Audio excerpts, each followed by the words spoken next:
Hi, everyone, and welcome to the May meeting of the Linnaean Society of New York. I'm Debbie Mullins, the president, and I'd like to call the meeting to order. It's been a great couple of days in Central Park. Over the weekend, the number of new species has really gone up, including some unusual birds like a summer tanager and a Brewster's warbler. I hope you've been able to get out and enjoy the birds. This coming weekend, 5 teams will be participating in the Great Gull Island Birdathon to raise money for tern research. I'm sure we're going to see these teams post some impressive numbers. It's not too late to sign up, but if you can't participate, please consider sponsoring a team. Go to our website, linnaeannewyork.org, and click on the link in the gray banner at the top of the homepage. This will take you to a page where you'll see the list of teams and a sponsorship form to fill out. All contributions are tax deductible and will be greatly appreciated by the Great Gull Island Project. I want to offer our thanks to Michelle Zorzi and Debbie Becker for organizing the Birdathon this year. I'm excited to let you know that an important bill has been reintroduced in the City Council. This bill, called Intro 265, would require all buildings in New York City to turn off non-essential and decorative lighting between 11 p.m. and 6 a.m. during migration. If passed by the City Council, this bill would prevent tens of thousands of birds from being killed by crashing into buildings. It would also reduce energy usage, helping the city reduce its carbon footprint. You may recall that a similar bill that applied only to city-owned or city-leased buildings passed the council unanimously in 2021, while the bill affecting privately owned buildings did not pass. Intro 265 is a second attempt to get the bill affecting privately owned buildings passed. If you're interested in contacting your city council representative to express your views about this issue, the time to do so is now. And on Thursday, day after tomorrow, from 12:30 to 1 o'clock, there will be a rally at the Broadway entrance to City Hall to focus attention on this important legislation. Please come to show your support and to share your views with our elected officials about the hazards birds face when navigating through New York City. Last week, you were asked to vote on 2 motions, one to approve the minutes of the April membership meeting, and the second to approve the applications of 12 new members. The minutes of the April membership meeting were approved by a vote of 114 in favor and 2 abstentions.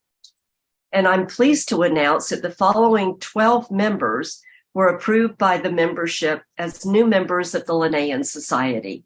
The vote was 116 in favor and none opposed. Bruno Babbage, sponsored by Mary Beth Cooper.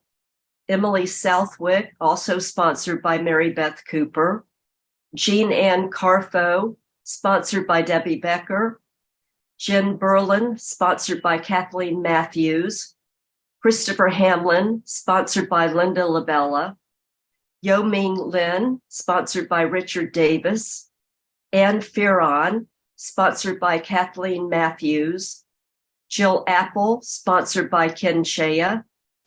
Linda McCauley, sponsored by myself. Judith Nelson, sponsored by Barry Rake. Louise Kerner, sponsored by Lynn Herzog. And Catherine Icord, also sponsored by myself. A very warm welcome to each of you. We're very happy to have you in the Linnaean Society. And I hope we'll have a chance to meet you in person soon on an upcoming field trip, or perhaps at the homecoming picnic on September the 24th. If you're not a member of the Linnaean Society, I encourage you to join. The membership application is on the website under the tab Members. If you need a sponsor, please feel free to list me, Debbie Mullins, as your sponsor, or any of our other board members. Our sponsorship requirement is not intended to be a barrier to membership. Everyone with an interest in birds and natural history is welcome to join. And now on to our final presentation of this year's lecture series. For tonight's presentation, we've disabled your microphone and the chat function. Please use the Q&A feature to submit questions for Dr. Piffer. And following his presentation, Vice President Doug Futuma will moderate a question and answer session. Dr. Pedro Piffer is an environmentalist specialist with years of experience in the private sector in Brazil. He has been involved in environmental impact assessment and mitigation for a wide range of infrastructure projects, including some with high environmental and social risks, such as dams, roads, and mining. He recently received his Ph.D. from Columbia University, researching changes in forest cover in tropical regions with a focus on reforestation and carbon sequestration. Currently, he works as a remote sensing scientist for Earthshot Labs, seeking to secure financing for restoration and conservation projects from the voluntary carbon market. So, Dr. Piffer, we're very much looking forward to your talk. So I'll turn it over to you now. Thank you so much, Debbie. I really appreciate the kind introduction. Let me share my screen here. Oh, host disabled participant screen sharing. Can you perhaps give me permission, please?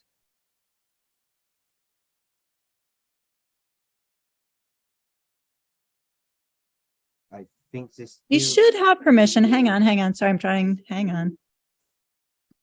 Maybe because when I left and entered again using the link because of the changing headsets, I don't know if.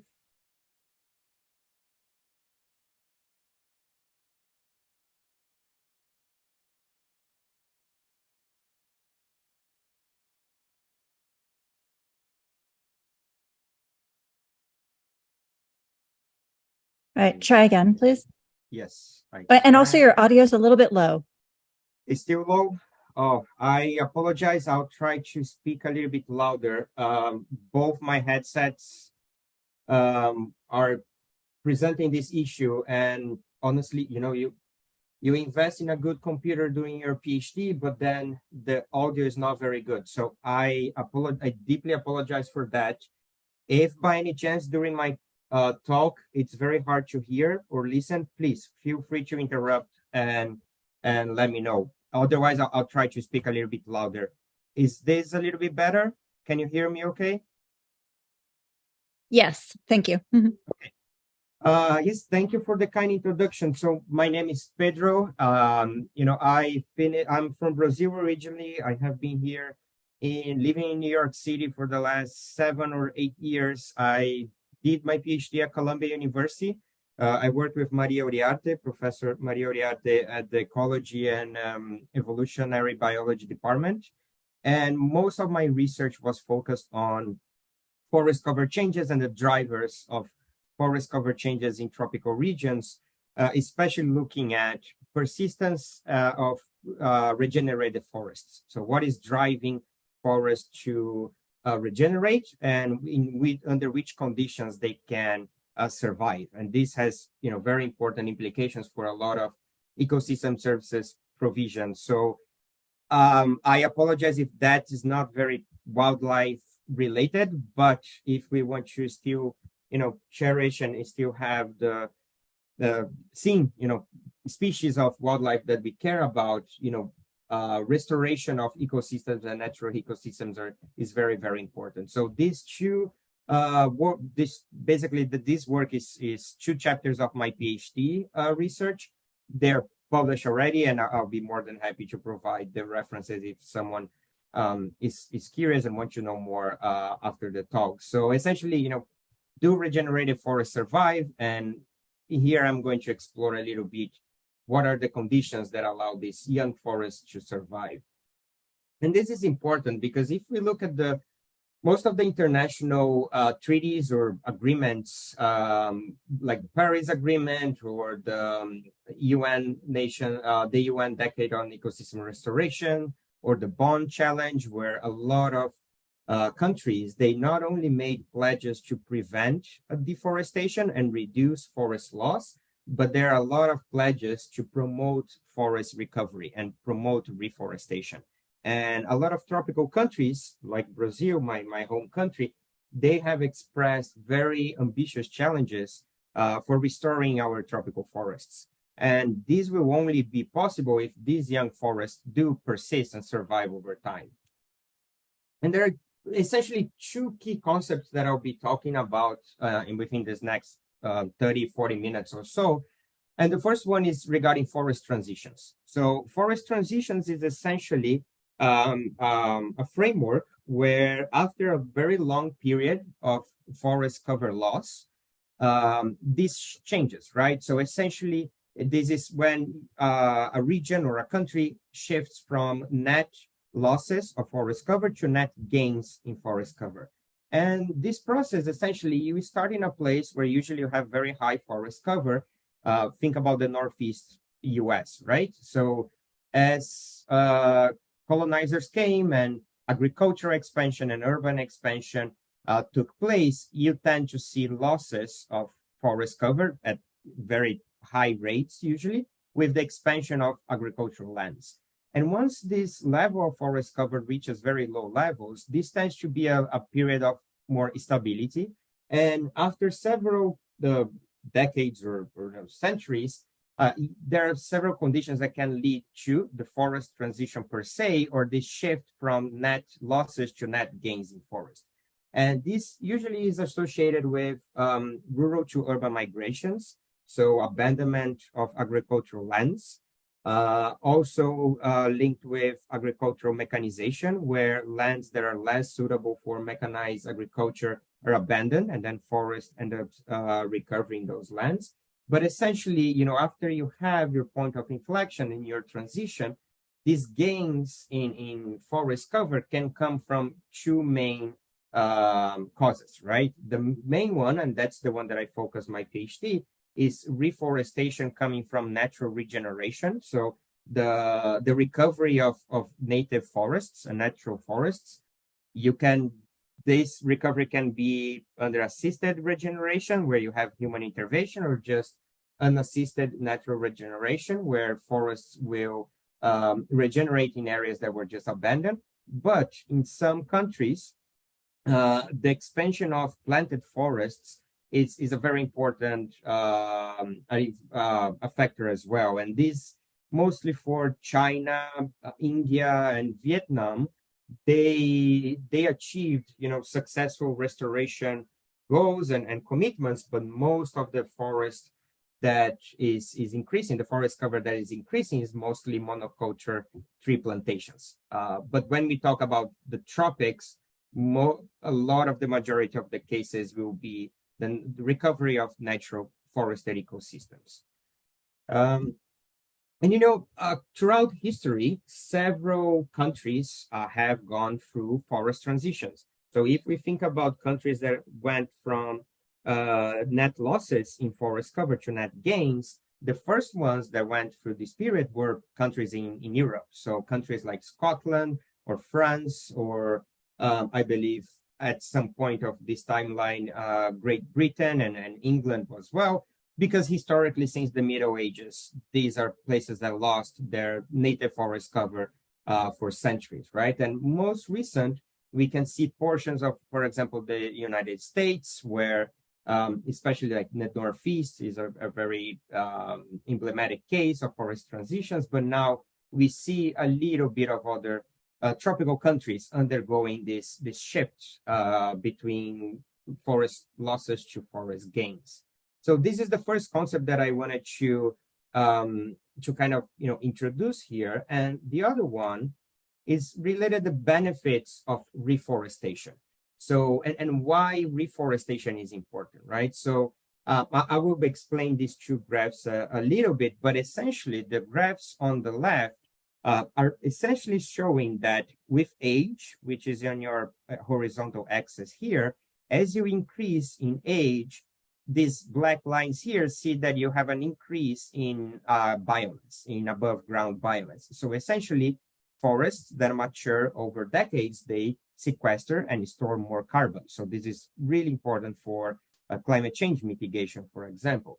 And the same as most of you probably know, and especially since I imagine that most of the members here are interested in natural history and all of that, the graph on the right here essentially showing that as you increase age of forests, which is the horizontal, the x-axis here, and when you increase the proportion of old growth species, so tree species that are found in older forests, you have an increase in all of these fauna and flora groups. So essentially, with more mature forests, you tend to have a higher, more diverse, groups of animals and plants as well. So essentially, maintaining and making sure the forests that regenerate survive, it's very important for ecosystem services provision overall.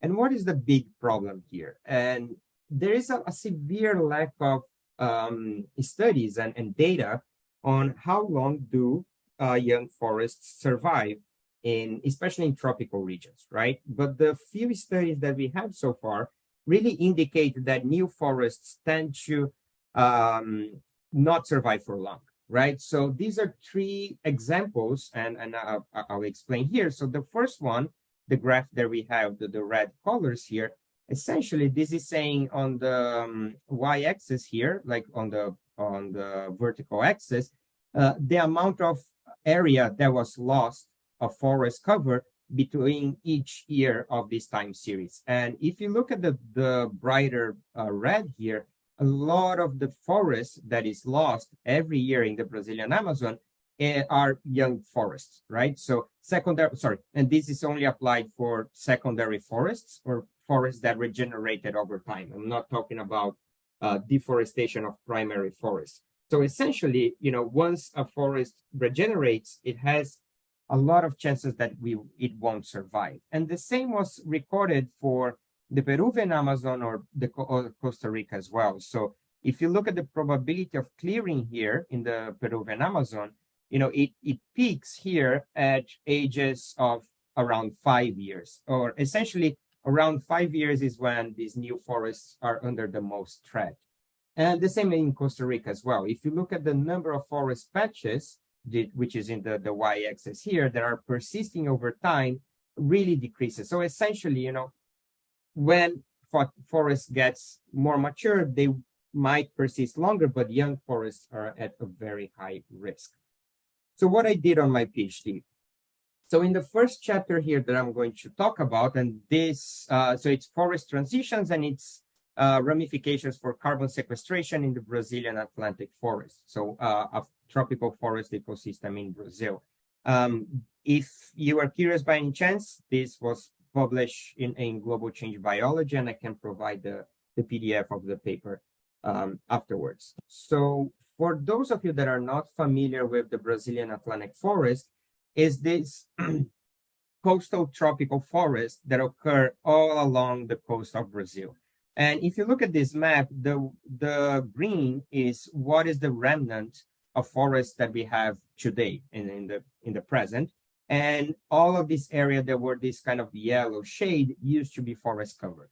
So it's an ecosystem that it's not only a biodiversity hotspot, so has very high rates of endemic species, but you had not only very long history of deforestation, but now we are seeing widespread reforestation. So it's an ecosystem that is recovering. So forest cover in this region are expanding over time. But it's suffered a very long history of land use changes where only about 28% of the original area is left. Sorry, I think someone raised a hand, but I only saw it popped up. But I don't know if you can speak up, but maybe please just paste something in the chat or something. And well, as I was saying, it's a highly fragmented landscape where a lot of the forest patches, the big ones, are conserved by a network of protected areas here along the coast of the southeastern portion of the biome. But otherwise, it's a highly fragmented ecosystem with scattered forest fragments in a matrix of land use that is mostly anthropic. And it's very densely populated as well. So similar as the Northeast and the US, essentially 2/3 almost of the Brazilian population is located within this ecosystem. So there's a lot of pressure on these forests as well. And as I was mentioning, why it's not move? Oh, yes. And as I was mentioning, if we look at the past 35 years or so, after a period of like intense forest loss, and we started to see like a uptick in forest cover within the last few years, and then it went down again. The reasons behind these more recent changes within the last 20 years or so, there's a lot of political reasons that we can go to explain this, but it was an ecosystem that we were seeing a recovery. And right now, the key question is, what are the public policies or the actions that we will take to prevent this increase in recent deforestation to continue to persist, right? How we turn this back and start seeing more recovery in the Atlantic forest.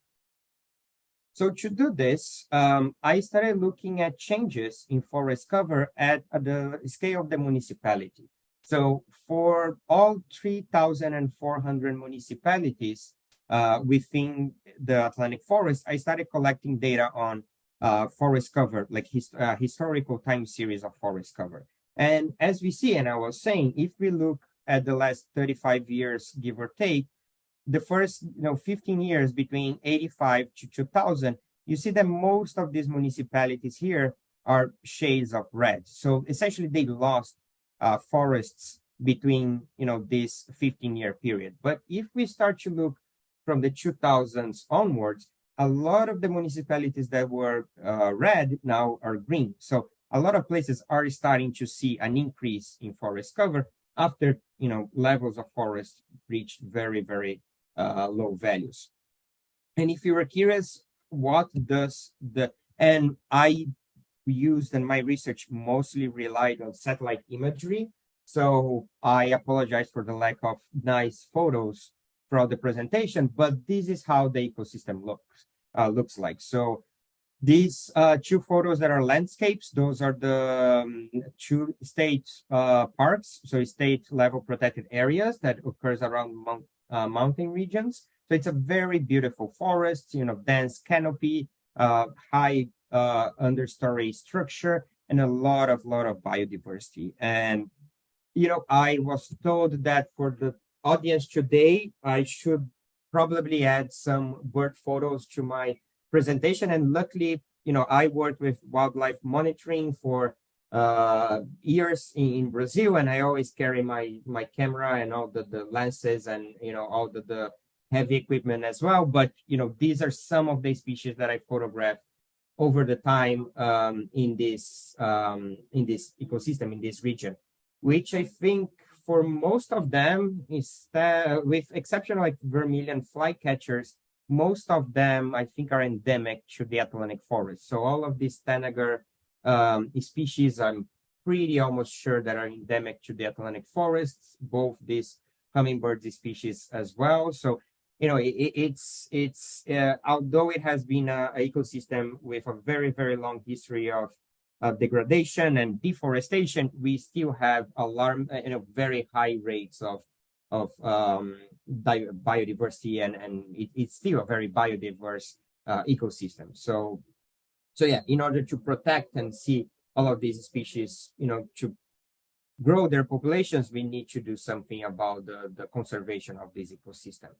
So to do that, and to study these forest transitions and these changes in from losses to gains in forest cover in the region, I use a time series of land use cover maps developed by the Map Biomas project. So essentially, I had annual maps from 85 to 2019. So I had more than 30 years of data where I could track changes of forest cover within this whole region. And one of the key things, and I mean, overall, I'm not really going to discuss the specifics of it, but the main important thing about this data set is that distinguishes between planted and native forests. And this is one of the biggest issues when you're looking at satellite photos, because essentially satellite photos are, glorified, photos, right? They're cameras in space that takes very high quality of photos with, spectral signature and also spatial resolution. But it's very hard for you to sometimes distinguish something that is green from another thing that is green just in a photo. But this product really does a very good job at it. So essentially, for the whole 3,400 municipalities, which are these like gray lines across the whole ecosystem, I fitted a algorithm that gave me a shape of how the forest cover fluctuated over time within each municipality. So granted that we have one measurement per year, I could fit to a time series this algorithm that would say, okay, is forest cover within each of these boundaries decreasing, increasing, or can we, most importantly, identify these reversals, right? And I'm looking mostly at this reversal in deforestation, where forest was decreasing and then it started to increase, or a reversal in reforestation, where it's the other way around, it's an inverse U shape. And this was repeated. I apologize for this. And what did we find? So essentially, if we look at the map on the left, where we are only looking at native forest cover class, and we are not including planted forests, about 38% or more than 1/3 of the municipalities underwent a deforestation reversal. So the shape of all of these green municipalities were a U-shaped curve, where they really lost a lot of forest cover, and then over time, forest cover is starting to increase, which is very positive, right? Because this indicates that a lot of forest recovery is occurring and it's widespread across the entire region. However, we still do see these pockets of yellow where forest cover increased, but then it started to decrease over time. But there is still a lot of municipalities and regions, a little bit more concentrated in the south here, where we see these decreasing trends where, we're still losing an alarming amount of native forest cover in a biome and ecosystem that has very low rates of forest cover as well. And, when I was talking about the importance of distinguishing native from planted forests, and planted forests in this region is mostly eucalyptus and pinus, and pine trees. I was thinking about the genus. So essentially it's for timber, or paper is for forest related products. But if we fail to distinguish between these two, you see much more green in the map on the right than in the map on the left. So essentially we mask all of this pervasive deforestation that is still occurring in the region. And why does this matter? This matters for a few reasons. And as I was saying, this matters because of, forests do tend to sequester carbon, and restoration and forest regeneration has been seen as a very important measure for us to prevent climate change and global warming, especially at an international level, and all of these international conventions associated with the UN and the COPs and all of that. So essentially, I did an exercise, okay, what are the ramifications for carbon sequestration for these changes in forest cover, and because these forests are not persisting over time. So how much carbon are we not sequestering because these forests are not surviving, right? So essentially I used this biomass data from Porter et al., another paper and another research group. And then I tracked not only, the annual gains and losses in forest cover, but essentially we looked at the potential carbon sequestration if these forests survive and further deforestation was not happening.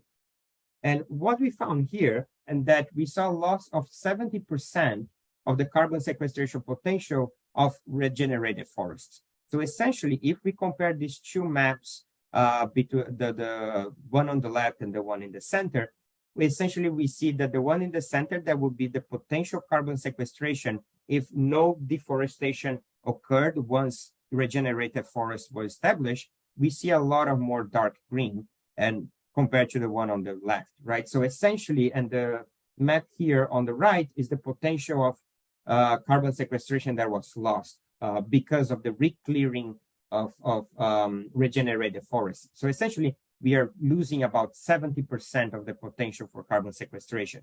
And this is in an ecosystem that is about twice the size of Texas. So, if we see this in the Atlantic forest, we see this in the Amazon, we see this in Indonesia, we see this in Central Africa, right? So the potential of new forests to mitigate climate change is really being diminished by the constant clearing of these forests. And just as an exercise here, so the failure to distinguish between native or planted forests could lead to an overestimation of carbon sequestration by almost 70%. So essentially, it's very important when we are looking at these issues to make sure that we are confident that we are distinguishing native forests from other types of forests, because their benefits for other ecosystem services, like for example, biodiversity conservation, is very, very different. Essentially, eucalyptus plantations don't house that many species than native forests. So this was one of the chapters of my PhD, and I don't know how I'm doing on time, but please let me know if I'm talking too much. I tend to talk quite a lot, so please, if I'm exceeding time, just please let me know. And the other one that I'm going to share a little bit briefly with everyone here is about persistence, right? So now we saw that forest regeneration and reforestation is occurring in the region.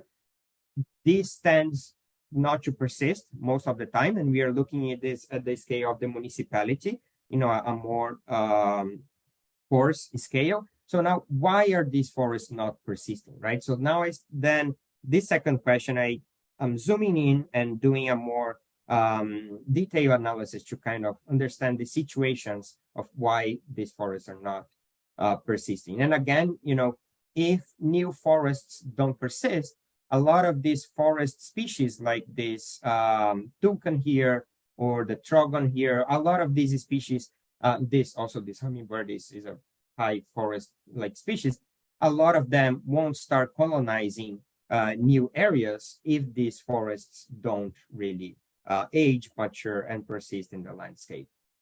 And how I did this. So essentially, remember I was saying I had 35 years, give or take, of data of forest cover for the entire region. So essentially, at the level of the pixel, and the level of the pixel was a window of 30 meters by 30 meters, which I apologize that I cannot think in feet how much 30 meters is, but it's about like the height of a townhouse maybe. But yes, essentially you have a window that is fairly small, and we have this map for the entire region that it's twice the size of Texas. And for every forest pixel, we could track its persistence, right? And I was dividing this into two main indicators. So the persistent regeneration, where it was forest pixels that appeared some way along the line, and then they survived until the end of my study period. And the end of the study period in this case was 2019, just because that's when we stopped having data. And then the ephemeral regeneration. So the regeneration that appeared in the landscape, but they were cleared again. So now we can look at this dynamics of forest cover changes and see, what is coming back in the landscape and what is surviving or not. So essentially, this is what, most of my data look like, where you have your old growth forest, which is in green, and then you have forests of different ages, which is the different shades of red, always scattered throughout the landscape. So then at the pixel level and every tiny window here, we could investigate what are the conditions that are allowing this forest to, these new forests to persist in the landscape or not. And what did we find here? So we found that actually about 4.5 million hectares of new forests regenerated within the last 35 years in the region. And this is more than 10% of the existing forests in the Atlantic forest. And 4.5 million hectares, I think, is about twice the size of New Jersey. So we have about 2 states of New Jersey regenerated within the last 35 years. So this is, a lot of new forests that are emerging. However, if we look at the dynamics of both the ones that are surviving by the end of the study period and the ones that are not surviving, about 2/3 survived into 3.1 million hectares, but about 1/3 was lost again. And the average age of these forests was about 16 years for the ones that were surviving and about only 8 years for the ones that were getting cleared again. So in essence, a lot of the forests that are being recleared are surviving an average period of 8 years. And this number will have a big, it's meaningful, and I'll discuss a little bit in the next few slides why it's only 8 years. So essentially, this is just the distribution along it, alongside throughout the entire ecosystem. Here, I'm just saying it's the takeaway of these 2 maps is just, the regeneration that is persisting. So the map on the left tends to be widespread throughout the ecosystem, but you see that the regeneration that is not persisting, that is getting cleared again, and if you see the pockets of green and yellow here, tends to be more localized. And this has to be, this is connected with land use dynamics in the region. Sorry, let me just take a sip of water here, which I'll explain a little bit the land use dynamics now. So essentially, where are new forests emerging? So the land use dynamics of forest regeneration in the region is this one. So essentially, if we look at the original land cover in 1985, most of the about 4.5 million hectares of forest that regenerated in the region did so in areas of pasture lands and areas of this mosaic of agro-pastoral land uses, which is essentially areas of shifting agriculture. So these are areas that are often abandoned and they're not highly mechanized agriculture. This is where land is available for new forests to establish. But then we saw that most of the new forests actually survived, and the 1/3 that did not survive, most of it, about 20% of the regenerated forests, ended up being reverted to these pasture lands or these shifting agricultural lands. And why is that? So essentially, we discovered that new forests, they had a higher longevity, so they persisted longer, and a higher probability of survival when, one, they were occurring nearby existing forests, which is expected, at places which are steeper slopes, so less suitable for mechanized agriculture, closer to rivers, which riparian areas are protected by law in Brazil, so landowners cannot clear that land again. So again, what we would expect. And also in places with higher GDP and higher agricultural yield and lower rural population. So these last 2 bullet points are really connected to the forest transition theory. So essentially, new forests are occurring in areas of mechanized agriculture, areas that you have people migrating from the rural to urban areas, places where lands are being abandoned because people are no longer using those lands, right?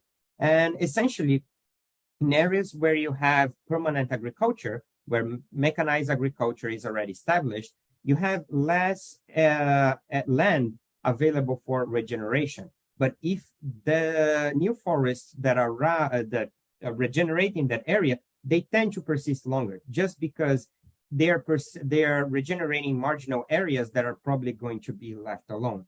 But in these areas of pasture lands and shifting agriculture, even though you see much more forest regeneration, they tend to persist much lower. And why is that? So if we look at these photos here, the photo on the left, this is an area of, you have mechanized agriculture that you can see the crop fields here. So essentially all of the regeneration is occurring under these riparian areas or these marginal areas on the borders of these agricultural fields. So it's less area for regeneration, but once this forest is established, they're going to be left alone. And the photo here on the right, where you see a pasture land, you have these mildly steep slopes and you have a lot of available land. And usually landowners will leave the land to regenerate and recover as fallow land, right? But after 10 years, fallow lands and this new forming and these young forests, they get protected by law after 10 years, give or take, by the Brazilian legislation. So then landowners will actually clear the land again before they allow this new forest to mature, so they won't be prohibited to use the land again. So essentially, even though it's a mechanism to conserve forests, it's having a kind of a reverse effect on forest conservation in the region. And what are kind of the takeaways here? So the takeaways is that in a highly already degraded ecosystem, forest regeneration is significant, right? And this new forest, they comprise about 10% of the existing forest cover in the region. And these forest transitions are occurring. So whatever we saw, for example, here in the Northeast US is now occurring in developing countries like Brazil. And for a lot of time, forest transitions were associated with developed countries, right? So now we are seeing this in the tropics, which is very encouraging. However, this regeneration might be short-lived, and you have this high turnover of forest cover in these areas, right?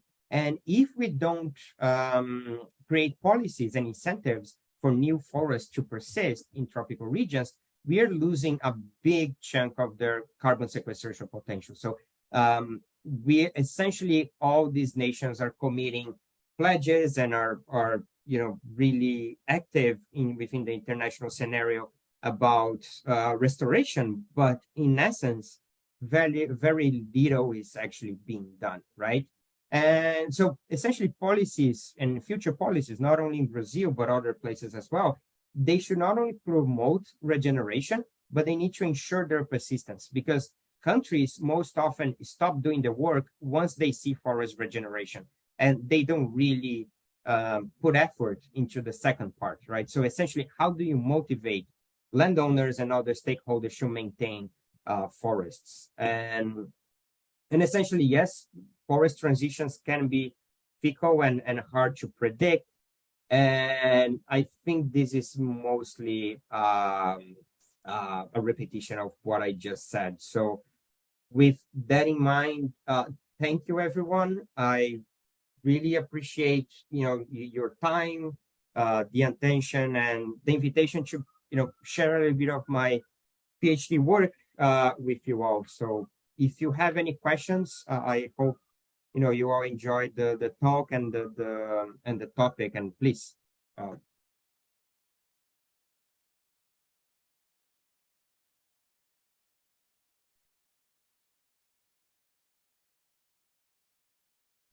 So I'm Doug Futuma, and Vice President. And first of all, thank you, Pedro, very much for a very interesting talk. I have a few questions, but I encourage other listeners to submit questions, either directly related to Pedro's slides, or perhaps if you have any that are indirect.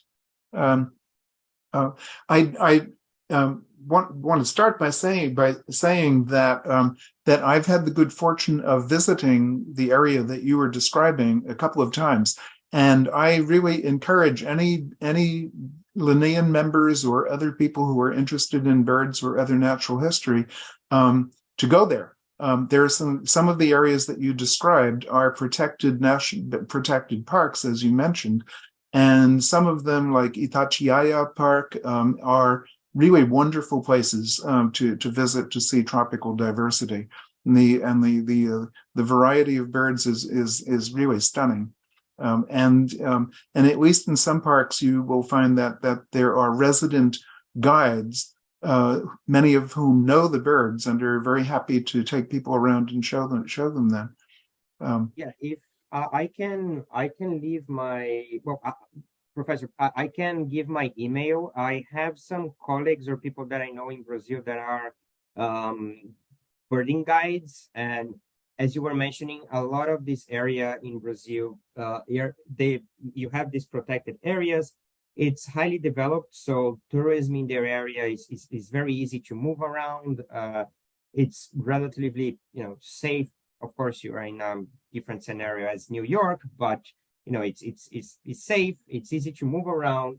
There is a direct flight from New York to São Paulo, so it's a 9-hour flight. It's a red-eye overnight flight, and Brazil has invested a lot in ecotourism in the past, decade or so, and nowadays you do have a lot of very skilled and knowledgeable birding guides. So I highly recommend. When I get amazed when migration is here in Central Park and you see all the colorful birds. But if you like colorful birds, and I don't want to be rude, but I think that place is slightly nicer. But yeah. I agree. If the variety of brightly colored tanagers, to say nothing of all the others, is quite astonishing. We see we have one or two questions coming from the audience, and I encourage people. One question that occurred to me, and toward the end of your talk, is where you were describing how there was higher persistence of, or survival, as you put it, of these regenerating forests in regions of higher GDP. And you, I think, attributed that to basically the movement of people off the land into the cities. And I wondered if any of that might also be attributed to differences in attitude of people toward the value of saving natural habitats. I think you would find in the US that large cities like New York it's still a minority of people who are really aware of these conservation issues and so on. But still, I think in cities, you're going to find more people who are aware of carbon sequestration and climate change and the value and beauty of nature. And I wonder if that is important in the regions around Sao Paulo and Rio de Janeiro. Yeah, no, you nailed the point there, Professor. So essentially, it is. It's pretty much connected.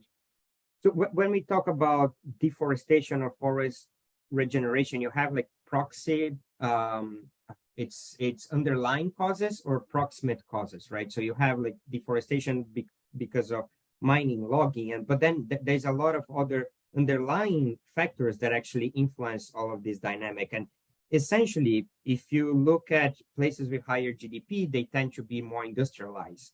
So then, because of industrialization as well, people moved from the countryside to the cities. Because these states are wealthier, their environmental state agencies are better funded. So law enforcement and oversight of illegal deforestation is also better in these places, right? So illegal deforestation tends to happen less in those areas because you have a concentration of wealth as well. You tend to concentrate restoration efforts, right? You tend to concentrate people that will buy lands and then use and invest in lands for conservation. And even protected areas in Brazil can be private as well. In this area, there are a lot of privately owned protected areas that are, federally recognized. So they're recognized by the federal government. So it's essentially, and this has been targeted for tourism as well. So essentially, instead of developing your land for agricultural reasons, you conserve it, and then you can have a private protected area that you can do tourism. So in essence, all of these are connected. So it's connected to higher opportunities for people, change in labor from, more agriculture related to like city like New York, where most of people will work in offices, and white collar jobs. So it's kind of all connected in essence. Mm. But yes, I mean, Okay. it's Very good. not a it's hard to have like a straightforward answer to these questions, but yes, you are right. The perception and the level of wealth really influence the effort and attention that is given to conservation. Yes. I encourage people to post questions in the Q&A thing at the bottom of your screen. It's traditional in these meetings for the vice president to read off the questions, and so I see that we have a few. Richard asked, yes? Oh, no, please go on. Sorry. Yeah, I yeah. also opened the So Richard asks, has recently increased carbon dioxide led to increased plant growth, as some have claimed? Is there any evidence that plant growth rates are increasing because of higher CO2?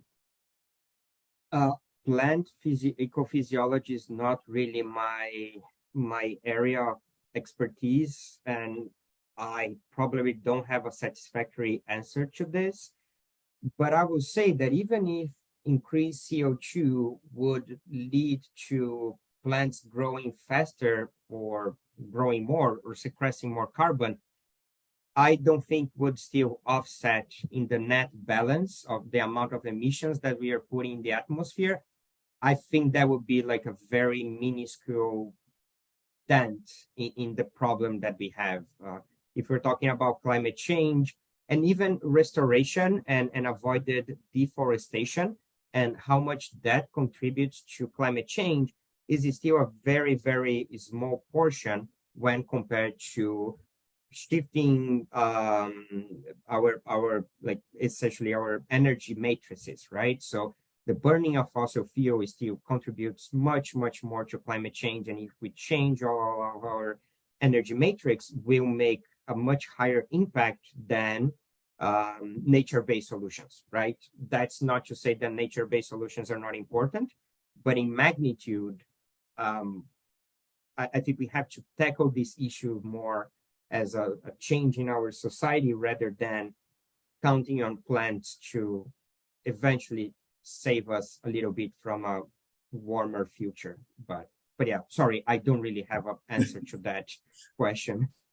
Well, I know even less about this than you do, but as you were speaking, I was just thinking that the CO2 that's being generated from fossil fuels, those fossils represent biomass that was growing and accumulating and then being preserved, over the course of many millions of years. So the total amount of carbon represented that was accumulated over millions of years has got to be more than the total amount of carbon that could possibly be actually fixed by plants that are growing now, because there's just so much space on the earth for plant biomass. So we have a question. The questioner says, "Forgive me, I joined the talk late. How much of reforestation is the result of intentional actions by municipalities and states?" And I think you touched on this, but how important is the intentional action? Yes. From the top of my head, and this is slightly embarrassing because I should know that number because I have been working with colleagues back in Brazil in this region about these issues. I don't have a percentage to give. However, the Atlantic forest, and because the level of historical deforestation it faced, under Brazilian environmental laws, which are very strict and are very well developed, I think Brazil has a long history of environmental protection and legislation that piggybacked and kind of followed a lot of what was happening in the US. The Atlantic Forest has a law that was created in 2006 that is a more strict law than our national level law. So efforts for protection in the Atlantic Forest and also for restoration has been very active within the last 20 years or so, including by municipalities and states. There is a pledge and a commitment. There's essentially a pact between private companies, universities, NGOs, governments to restore the Atlantic forest, and they want to restore about 30 to 40% of it by 2030. 2030, 2040, give or take. So there are very ambitious goals for restoration in the region. That is to say that some states and municipalities are doing a wonderful job, but as I showed in some of the maps, there are areas where agriculture expansion are still an issue.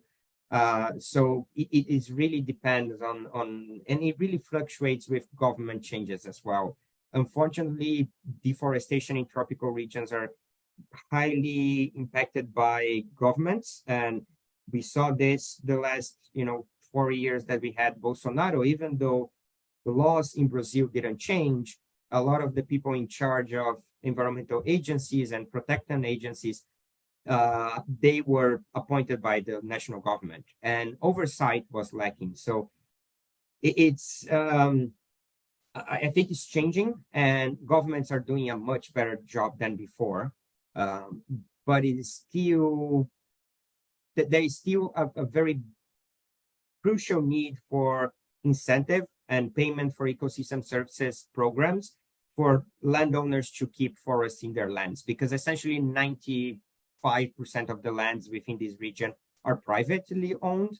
So essentially what is really going to tilt the scale here is going to start paying people to conserve forests. So it's at some point, it's not only governments protecting the forest, but incentivizing private landowners to start conserving the forests.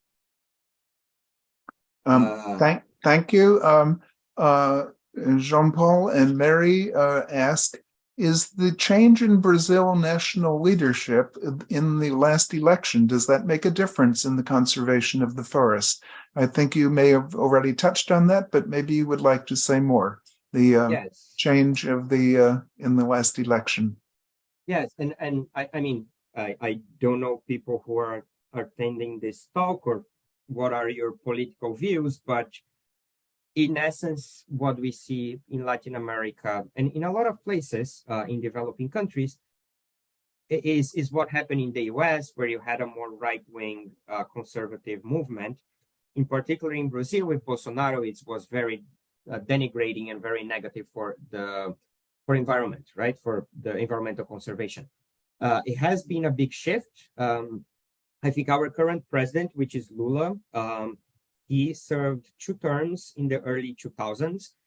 There are many issues. I don't think he is the solution of Brazilian problems. However, it was when Lula was in power that we saw the real, decrease in deforestation in the Amazon because of international pressure and all of that. However, just having this shift, now Brazil is back again in conversations with Norway, with European countries to receive funding.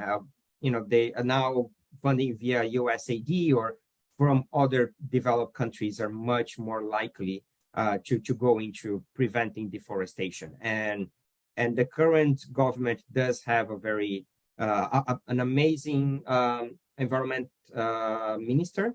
So essentially, I think things will change, and we already saw decreases in deforestation rates since the new government took over in January this year. So we are already seeing improvements, even though it has been like 4 months and it's like short-lived. But yes, we are very excited about that. Mm-hmm. We have a question from Frank, who says, Brazil, of course, has terrific universities. Is the question of reforestation being studied by a solid network of Brazilian scientists? And is the generation of knowledge on the subject, is that showing up in scientific journals?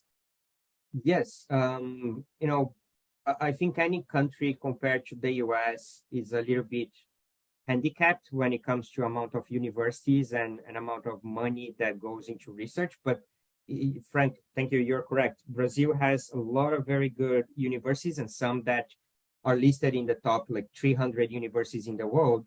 And I collaborate. So essentially, all of my co-authors are Brazilian professors and researchers that were my professors or colleagues when I attended my bachelor and my master's back in Brazil. So essentially, when you talk about reforestation, you have a few big names like Robin Chasden was a professor at University of Connecticut. Robin is a sweetheart. She's an amazing person. And she works with two Brazilian researchers, Pedro Brancalhon and Bernardo Strasburg. And essentially these three people, so two Brazilians and Robin, have been on the forefront of the majority of the papers on restoration on a global scale as well.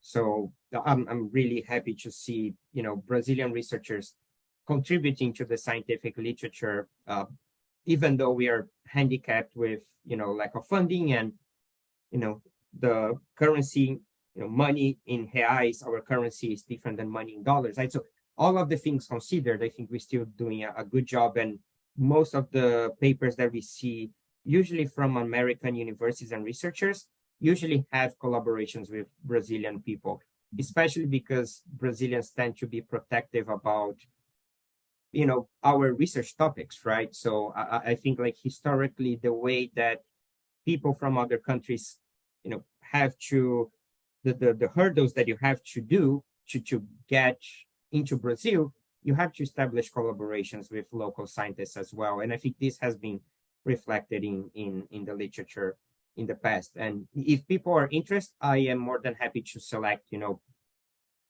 dozens of papers and to send a list, just because I spent 5 years of my life looking at this. So it will take me 30 minutes to compile a list of interesting readings for people. So yes.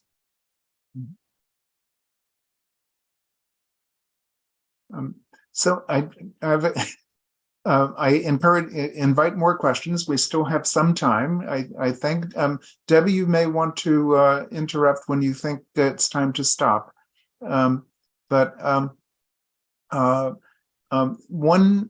question just following on, and here I'm asking you to completely speculate, and which is, you've described the Atlantic forest, but of course Brazil is very large with a variety of very different biomes.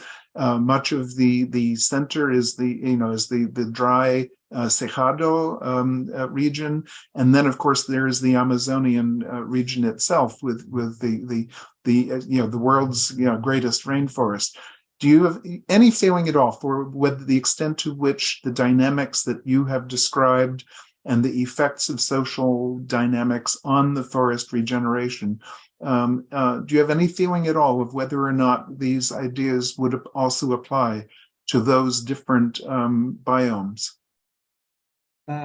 Yes, no, I actually do have somewhat of educated opinion on these matters, but so essentially the whole framework of these forest transitions is that it occurs associated with development, right? And this is changing now that this framework is starting to occur in developing countries that are mostly tropical countries. However, if you look at the composition of the landscape, the Amazon is very different than the Atlantic forest, right? Because the Amazon is still have frontier deforestation, where large swaths of land are being cleared a lot of times illegally. So the drivers of deforestation and forest regeneration are very, very different between the Amazon and the Atlantic forest. That is to say that regeneration, for example, in the Amazon is still much more marginal, and in terms of like hectares or size is still much smaller than deforestation in the Amazon. In the Amazon, we need to think about deforestation. We shouldn't really worry about restoration in the Amazon, right? Like if you're pragmatic about resources, you need to stop deforestation. However, the dynamics of how much these forests persist are kind of similar, right? So once a land is cleared, the incentive that landowners have to allow the land to regenerate or not, the incentives tends to be applied to different regions. So the situations that we see in the Atlantic forest they were very similar to what my colleagues from Costa Rica are reporting as well, where land, or in Puerto Rico, for example, right there, it's a U.S. territory where lands that were abandoned are regenerating. So usually this pathway tends to have some characteristics, but it will usually be more applied to more developed regions in a term of not necessarily wealth, but developed in terms of land use change and the dynamic of land use, the dimension of historical land use that happened. And if you look at the Cerrado, which is a savanna-like ecosystem that also have forest formations, then the challenges are completely different, because when you look at a savanna-like ecosystem, most often people that are not associated with conservation or are not, connected to environmental field will think that that's just like a pasture, that looks like a pasture. So when you're trying to talk about restoration of a savanna-like ecosystem, the challenges are much more on the issue of politics and the lack of incentive overall, just because it's easy to replace that with agriculture. So then it's much more cultural and political than with the motivation of like landowners, because it's a very different scenario.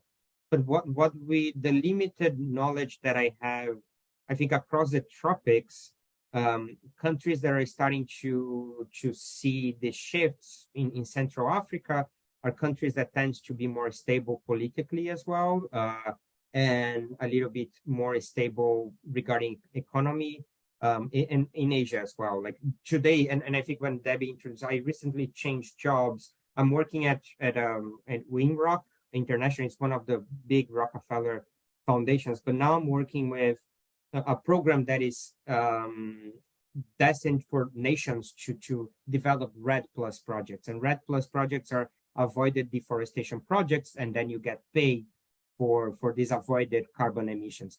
So essentially now there are these new programs that are they're emerging to tackle this issue at a national scale. And the countries that have the resources to engage with these programs, and then that also receive resources from mostly, Norway, Germany, and some governments in Europe, tends to be countries that are more stable in terms of economy and politically stable. So it's kind of like places that are that you'll be able to harvest the results, right? Places that are going through turmoil are more challenging still, and unfortunately, a lot of the tropics are highly unstable still. So it adds another layer of difficulty for conservation. So. I'm not seeing any new questions in the coming from the audience, so I will ask one last question, and by all means invite anyone else for another question, and then we probably will want to end. I was fascinated by your discovery that carbon sequestration differed so greatly between the monoculture forests of eucalyptus or pine compared to the natural reforestation.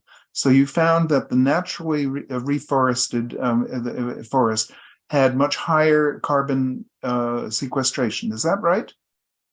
So maybe I presented the result in is likely not the best way. So in essence, the result was more that if we fail to distinguish between these two formations, we are overestimating a lot the potential for carbon sequestration. So say we are considering eucalyptus as native forest, and then we look at it from a satellite perspective, we are thinking that we have much more forests emerging and sequestering carbon that will persist. The main issue there is that eucalyptus plantations are destined for timber products, or either cellulose for paper or for wood and timber. and they have a relatively short rotation cycle. So I see. Eucalyptus monocultures will sequester more carbon and faster than natural forests, just because it's a very high, fast-growing tree species. However, every 6 or 7 years, you have your harvest cycle. Part of that will be emitted back to the atmosphere.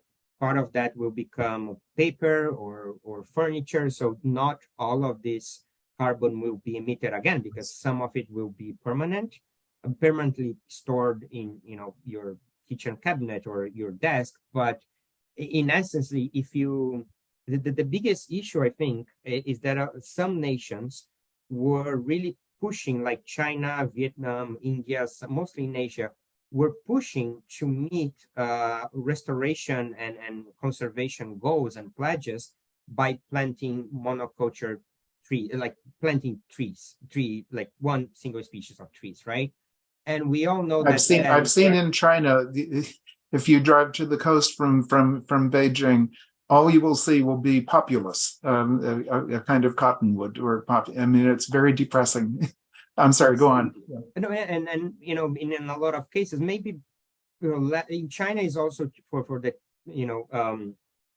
timber related products, but a lot of like teak that Indian government plants, they will cut again. So in essence, those claims that they are restoring land and planting trees are kind of hollow to an extent, just because of it. So maybe it was misleading the way I phrased, but it's just like, if we failure to distinguish between those, countries might really overestimate their contributions for CO2 sequestration, when in reality a lot of it is just driven by monoculture tree plantations that will get cut after a certain number of years, right? So it's not that eucalyptus will sequester 70% more carbon, but it's just that if you failure to distinguish, you have like a very a gross misrepresentation of the scenario, right? And yeah, and thank you. I really had misunderstood that, and I really thank you for that, the clarification. I'm not seeing any new questions arising. Debbie, do you have anything you would like to say to wrap up and end the meeting, or shall I do No, that? I just would like to thank Dr. Piffer for this really interesting presentation. It's very thought-provoking, and we appreciate your sharing your research with us. Oh, thank you. And Debbie, feel free, if anyone has any questions, please feel free to give my email or contact information. I'll be more than happy to engage in any way. So, and I'm also in New York, so I should look at your website and join more the birding trips. I started a new job. I need to take the dust off my camera and my lens and start going out again and see all the warblers that are arriving. So exactly. Okay. Well, thank you so much, everyone. Okay. I really appreciate, and thank you so much for the invitation. It was a pleasure. Bye, Professor, and good to see you. And yeah, have a good night, everyone. Thank you so much. Good night, everyone. Good night, everyone.